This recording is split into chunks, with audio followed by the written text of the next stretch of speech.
folks, you are watching Sports Tiger. This is Anuj Ghai. भाई जिस घड़ी का मैं इंतजार था अब वो बस कुछ ही देर दूर है। भारत और न्यूजीलैंड के बीच वर्ल्ड टेस्ट चैंपियनशिप का फाइनल जो है वो साउथहैम्पटन में 18 जून से खेला जाने वाला है। ऐसे में हम आपको बताएंगे कि कौन से ऐसे बेस्ट पिक्स हो सकते हैं आपके लिए प्लेइंग 11 के हिसाब से। फैंटेसी 11 आप किस तरीके से बना सकते हैं, पिच और वेदर का कितना बड़ा रोल जो है इस पूरे मैच में रहने वाला है, और कौन सी बेस्ट फैंटेसी 11 आपके लिए रहेगी।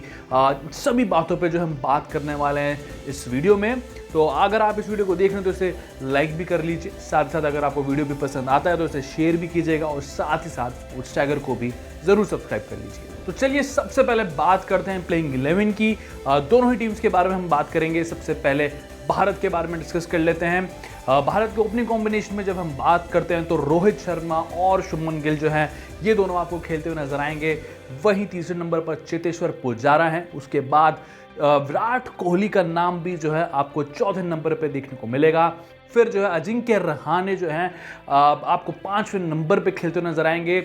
उसके बाद आते हैं ऋषभ पंत, नए पोस्टर बॉय के तौर पे भारतीय टीम के लिए उभर रहे हैं। तो ऋषभ पंत के बाद आते हैं सर जडेजा, रविंद्र जडेजा वापसी कर रहे हैं टेस्ट क्रिकेट में। तो ऐसे में रविंद्र जडेजा जो हैं वो आपको 7वें नंबर पर खेलते हुए देखेंगे। उसके बाद आते हैं 8वें नंबर पे तो रविचंद्रन अश्विन जो हैं उनको जगह मिलेगी। 2 स्पिनर्स के साथ जो है भारतीय टीम जाना चाहेगी। उसके बाद हम आते हैं नवे प्लेयर के तौर पे। तो नवे प्लेयर के तौर पे हम जा रहे हैं ईशांत शर्मा के साथ। बहुत बड़ा टॉसअप चल रहा है, सिराज या फिर ईशांत, लेकिन एक्सपीरियंस जो है कहीं ना कहीं ईशांत को अभी कह सकते हैं कि थोड़ी बढ़त देता है, जिसकी वजह से ईशांत शर्मा जो हैं वो है हमारे नवे खिलाड़ी।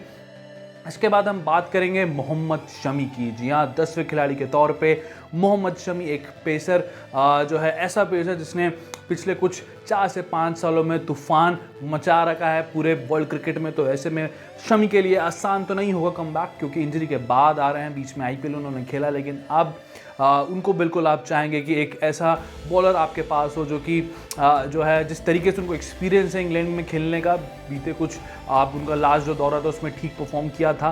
तो ऐसे में उनका होना बहुत ज़रूरी है। उसके बाद हम आते हैं 11वें खिलाड़ी पे। तो जसप्रीत बुमराह, बुमराह को भी जो है जगह मिलती है इस प्लेइंग 11 में। तो ये रहे 11 खिलाड़ी जो कि भारत जो है उतार सकता है प्लेइंग 11 के तौर पे। इसमें ओपनिंग के स्लॉट्स में हमने रोहित शर्मा, उसके बाद शुभमन गिल का नाम बताया आपको, उसके बाद चेतेश्वर पुजारा, कप्तान विराट कोहली, अजिंक्य रहाणे, उसके बाद आते हैं ऋषभ पंत, फिर सर जडेजा यानी रविंद्र जडेजा, उसके बाद रविचंद्रन अश्विन, फिर आपको ईशांत शर्मा, मोहम्मद शमी और जसप्रीत बुमराह। तो ये प्लेइंग 11 रहने वाली है भारतीय टीम की। मोस्ट प्रोबेबली आपको इस प्लेइंग 11 के साथ भारतीय टीम उतरती हुई दिख सकती है। अब बात कर लेते हैं न्यूजीलैंड की प्लेइंग 11 किस तरीके से रहने वाली है। तो सबसे पहले ओपनर्स पे अगर हम नज़र लगाएं तो उसमें डेवन कॉनवे के साथ टॉम लेथम आपको खेलते हुए देखेंगे। फिर हम तीसरे नंबर पे आते हैं तो कप्तान केन विलियमसन इंजरी के बाद आपको जो है कप्तानी के साथ साथ तीसरे नंबर पर खेलते हुए देखेंगे। फिर हम आते हैं रॉस टेलर, एक्सपीरियंस कैंपेनर के तौर पे जो है ये बिल्कुल छाप छोड़ना चाहेंगे। उसके बाद फिर हम आते हैं हेनरी निकल्स जो हैं उनको जगह हम देना चाहेंगे, क्योंकि उनकी भी अच्छी खासी फॉर्म हमको नज़र आई थी इंग्लैंड के खिलाफ।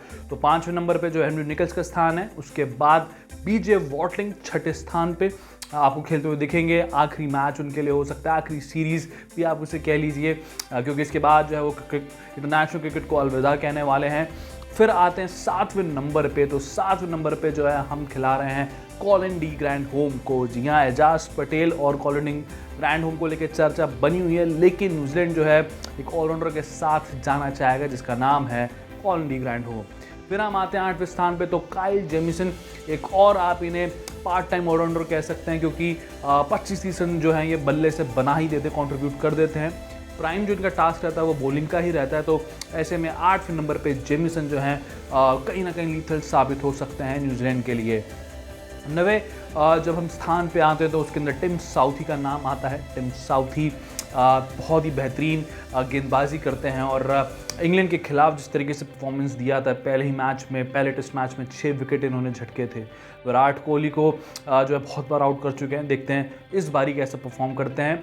फिर हम आते हैं 10वें स्थान पे, तो उसमें जगह मिलेगी ट्रेंट बोल्ट को। जी हाँ, ट्रेंट बोल्ट भी इंजरी के कारण पहला टेस्ट मैच इंग्लैंड के खिलाफ नहीं खेल पाए थे, लेकिन उसके बाद ज़बरदस्त उन्होंने भी वापसी करी थी। फिर हम आते हैं 11वें स्थान पे, यानी अंतिम खिलाड़ी जिसका नाम है नील वैगनर।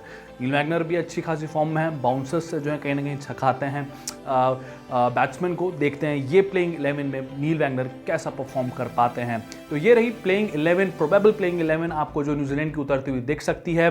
अच्छी खासी प्लेइंग 11 में कहूँगा, अच्छा कॉन्टेस्ट जो है हमको देखने को मिल सकता है भारत और न्यूजीलैंड के बीच। तो भारत और न्यूजीलैंड की हमने आपको प्लेइंग 11 बता दी है। आगे हम आपको बताते हैं कि पिच और वेदर का किस तरीके से जो है रोल रहने वाला है।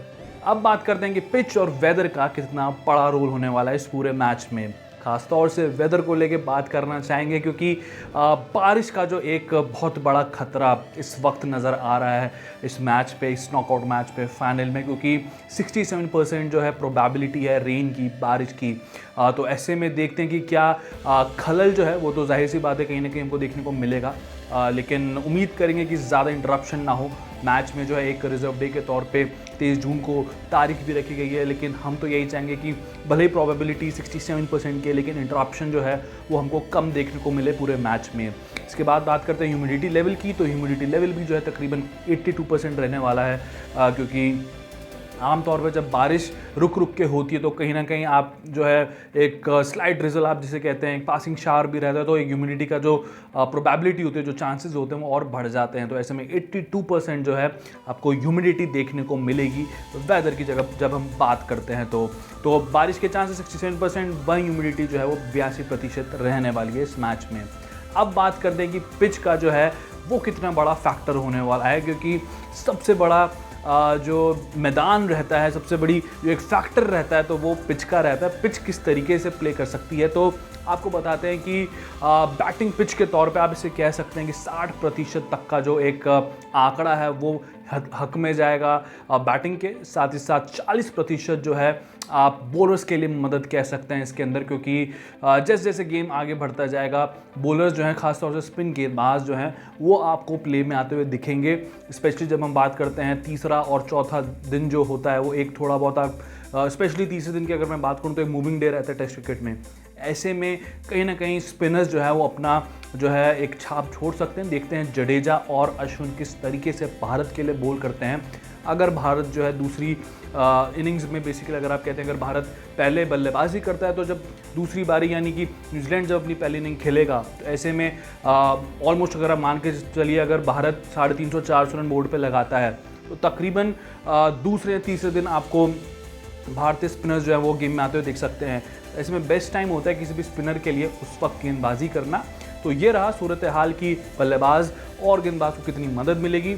अब बात करते हैं कि गेंदबाजी में किस तरीके से जो है स्पिन बॉलर्स और फास्ट पेसर्स जो बॉलर्स हैं उनको कितनी ज़्यादा मदद मिल सकती है। तो तकरीबन 60% मदद जो है पेसर्स को मिलने वाली है इस पिच से। साउथहैम्पटन का एक ग्राउंड है, वहीं 40% आप कह सकते हैं कि जो एक रोल रहने वाला है गेंदबाजी में वो स्पिनर्स का रहेगा। तो 60-40 का ये आंकड़ा है।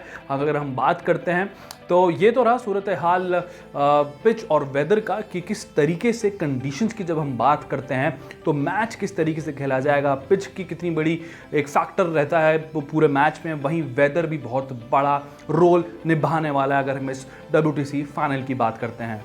अब बात करते हैं की प्लेयर्स की कि कौन से ऐसे खिलाड़ी हैं जो कि अहम साबित हो सकते हैं अपनी टीम के लिए। सबसे पहले भारत के लिए रोहित शर्मा का नाम आएगा। ओपनर हैं, पहली दफ़ा ओपनिंग करेंगे टेस्ट क्रिकेट में इंग्लैंड में, और वो भी ऐसे कांटेदार मुकाबले में। तो रोहित शर्मा से काफ़ी उम्मीदें जो हैं सभी भारतीय समर्थकों को रहने वाली हैं। उसके बाद न्यूजीलैंड की अगर बात करें तो न्यूजीलैंड के लिए केन विलियमसन जो हैं वो आपके लिए ये कह सकते हैं कि न्यूजीलैंड के सभी सपोर्टर्स उम्मीद करेंगे कि वो बेहतरीन परफॉर्म करें, क्योंकि जो स्ट्रेचर केन विलियमसन का है, कप्तानी भी वो करते हैं, तो इसमें बहुत की सदस्य हैं टीम के, उनके इर्द गिर्द जो है पूरा मिडिल ऑर्डर चलता है। फिर हम आते हैं ट्रेंट बोल्ट पे। जी हाँ, ट्रेंट बोल्ट जो है वो भी बहुत ही इंपॉर्टेंट एक एस्पेक्ट है न्यूजीलैंड की टीम का। ऐसे में बहुत इंपॉर्टेंट होगा कि बोल्ट किस तरीके से गेंदबाजी करते हैं।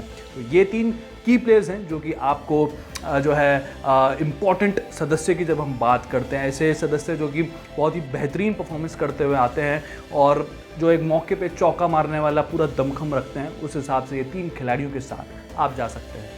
अब बात करते हैं कि फैंटेसी 11 जो है वो किस तरीके से रहने वाली है, कौन कौन से बेहतरीन 11 खिलाड़ी जो कि आप चुन सकते हैं और आप जो है बहुत ही बेहतरीन परफॉर्म कर सकते हैं इन 11 खिलाड़ियों को चुनने के बाद। तो सबसे पहले बात करते हैं विकेट कीपर की। तो विकेट कीपिंग के तौर पर ऋषभ पंत को जो है हमने जगह दी है। शानदार फॉर्म में ऋषभ पंत है, तो ऐसे में विकेट कीपिंग का जो जिम्मा है वो ऋषभ पंत के पास रहेगा।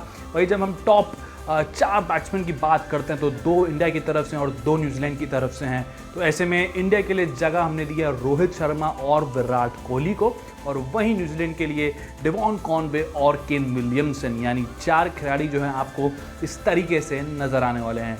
उसके बाद जब हम आते हैं ऑलराउंडर की श्रेणी में, तो ऑलराउंडर्स में हम बात करते हैं रविंद्र जडेजा भारत के लिए, और वहीं न्यूजीलैंड के लिए आपको काइल जेमिसन नज़र आ सकते हैं, क्योंकि कहीं ना कहीं इस खिलाड़ी में भी बहुत हमने पोटेंशियल देखा है, और ऐसे में लगता है कि ये खिलाड़ी बल्ले से भी जो है अच्छा खासा भारत को परेशान करता आया है। तो शायद इस बार भी थोड़ा बहुत एक आप ये कह सकते हैं कि फियर फैक्टर जेमिसन का रहने वाला है। तो ऐसे में बल्ले से भी कमाल करते हैं, तो गेंदबाजी में तो इनकी वाहवाही है ही। तो ऐसे में ऑलराउंडर के तौर पे न्यूजीलैंड से काइल जेमिसन, और वहीं सर जडेजा रविंद्र जडेजा भारत के लिए।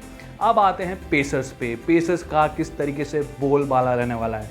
सबसे पहले बात करते हैं भारत के लिए। भारत के पास मोहम्मद शमी और जसप्रीत बुमराह, ये दोनों खिलाड़ी जो हैं बिल्कुल आपको अपनी प्लेइंग 11 में रखने चाहिए। उसके बाद न्यूजीलैंड के पास जब हम आते हैं तो ट्रेंट बोल्ट और टिम साउथी, जी हाँ, ये 2 बॉलर्स न्यूजीलैंड के लिए काफ़ी अच्छे खासे पेस के साथ लीथल अटैक आप इसे कह सकते हैं दोनों के लिए। अगर मैं बात करूं भारत और न्यूजीलैंड, तो ये तो रही आपकी प्लेइंग 11, जहां पे कप्तान की अगर हम बात करेंगे, कप्तान और वाइस कैप्टन भी आपको बता देंगे किस तरीके से जो है इस टीम का डिसाइड करेगा फ्यूचर, जो कि रहेगा कप्तानी के तौर पर ऋषभ पंत के लिए। क्योंकि ऋषभ पंत जिस तरीके से फॉर्म में है, तो जाहिर सी बात है कि वो बल्ले से बहुत शानदार परफॉर्मेंस आपको देते हुए देख सकते हैं।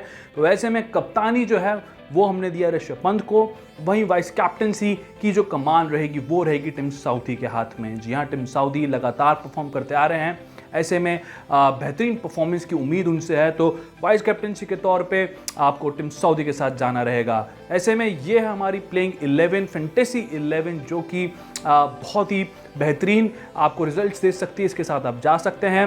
एक बार फिर आपको बता देते हैं, विकेट कीपर के तौर पे ऋषभ पंत के साथ आप जाएंगे, उसके साथ साथ वो कप्तानी भी करते हुए नजर आएंगे। वहीं विराट कोहली, रोहित शर्मा, केन विलियमसन और डेवॉन कॉनवे 4 बल्लेबाज हैं। ऑलराउंडर्स की जब हम बात करते हैं तो रविंद्र जडेजा और काइल जेमिसन आपको खेलते हुए दिखेंगे।